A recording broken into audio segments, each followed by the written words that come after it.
Why do you insist on being called Muhammad Ali now? That's my original name. That's a black man name. Cassuis Clay was my slave name. I'm no longer a slave. What does it mean? Muhammad means worthy of all praises, and Ali means most high. Why don't you like to be called Clay anymore? No, Clay was not my name. Clay was a white man's name. It was a slave name. And I'm no longer Clay. I'm no longer a slave. So now I'm Muhammad Ali. Do you answer to Clay anymore? Well, some people, they still say Clay. Cassuis. Sports writers still call you Clay. No, I stopped them because they know better. Then some walk up. How you doing, boy? How you feeling, Cassuis? Meet Mr. Clay. Fine boy.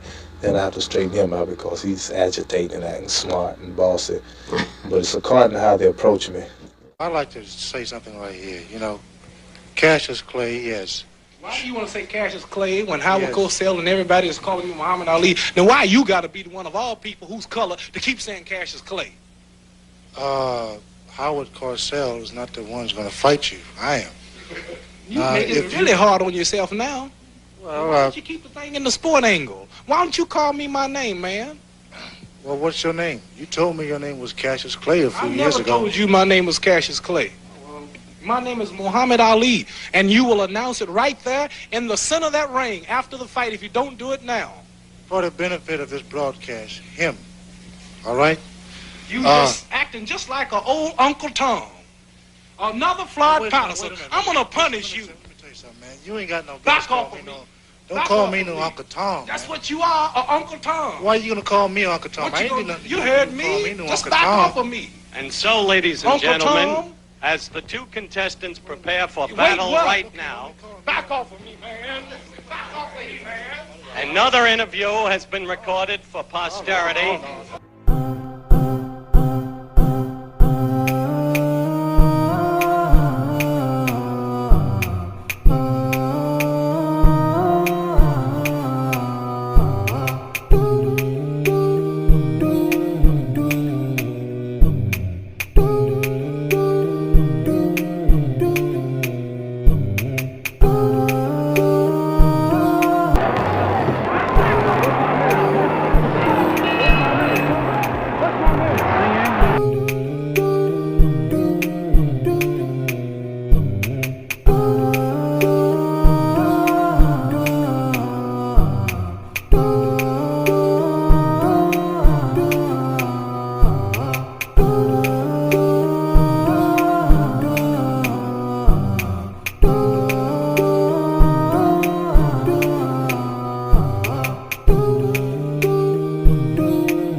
Face like this, spread apart.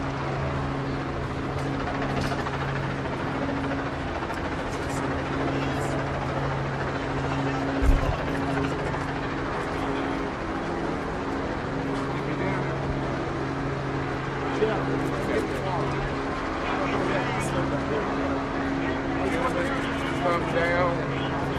You got to lift from the bottom. Right there, flip. 1, 2, 3. Slowly walk into the center. Slow, guys. No hurry.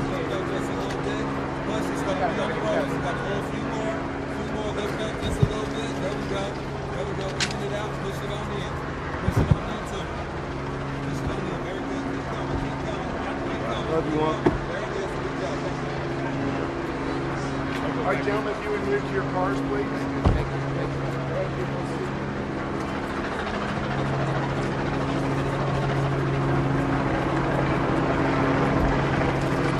أعوذ بالله من الشيطان الرجيم. The world has said a final farewell to Muhammad Ali. Religious and political leaders, celebrities, sports stars and tens of thousands of other people gathered in a sports arena in the boxing great's Kentucky hometown for an interfaith service in his memory. Ali's widow, Lonnie, told mourners he still had more to give. He wanted us to use his life and his death as a teaching moment for young people, for his country, and for the world. In effect, he wanted us to remind people who were suffering that he had seen the face of injustice, that he grew up in a segregation, and that during his early life, he was not free to be who he wanted to be.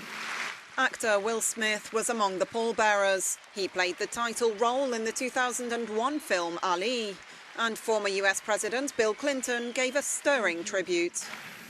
I think he decided something I hope every young person here will decide. I think he decided very young to write his own life story. God bless you, my friend. Go in peace. Fans lined the streets to pay tribute as the funeral procession passed on the way to Ali's private burial. The man born Cassius Clay died of septic shock on June the 3rd. He was 74.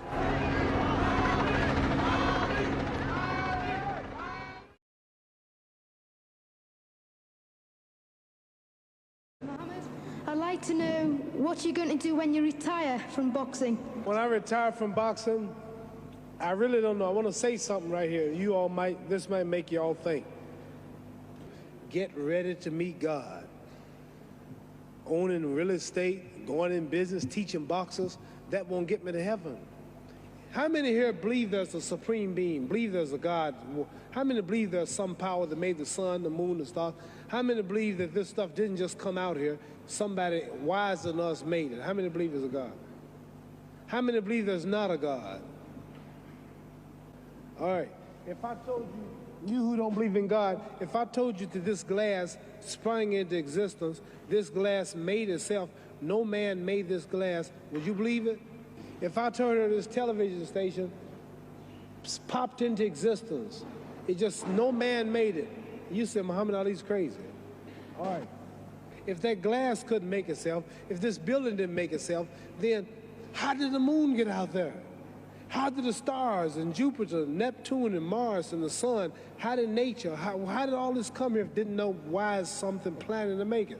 So what I'm saying is, I believe we're going to be judged. God is watching me. God don't praise me because I beat Joe Frazier. God don't give nothing about Joe Frazier. He wants to know, how do we treat each other? How do we help each other? So I'm going to dedicate my life to using my name and popularity, helping charities, helping people, uniting people, bring people bumming each other because of religious beliefs. We need somebody in the world to help make peace. So when I die, if there's a heaven, I want to see it. We all going to die soon. This is not the life now. This is a test to see where will we spend our life. Your soul and your spirit never die. That's going to live forever. So your body is just housing your soul and spirit. So God is testing us on how we treat each other, how we live, to see where our real home be in heaven. So this physical stuff don't last for so long. There have been many kings and queens of England. They're all dead. After this one is gone, another one will come. So we don't stay here. We're just trustees. We don't own nothing. The most important thing about life is what's going to happen when you die. Are you going to go to heaven or hell? And that's eternity. How long is eternity? Give you an idea how long eternity is. Take the Sahara Desert, and I told you to wait 1,000 years. And every 1,000 years, I want you to pick up a grain of sand until the desert is empty. So it just scares me to think that I'm going to die one day and go to hell. I'm on an airplane that might blow up. I'm always traveling. The police, I might kill people, I might rob people. The authorities might not catch me. The FBI, Scotland Yard might not catch me. But when I die, somebody's watching me and keeping count, and I can't get away. So what am I going to do when I'm through fighting? Get myself ready to meet God and go to the best place. Don't that make sense? Thank you.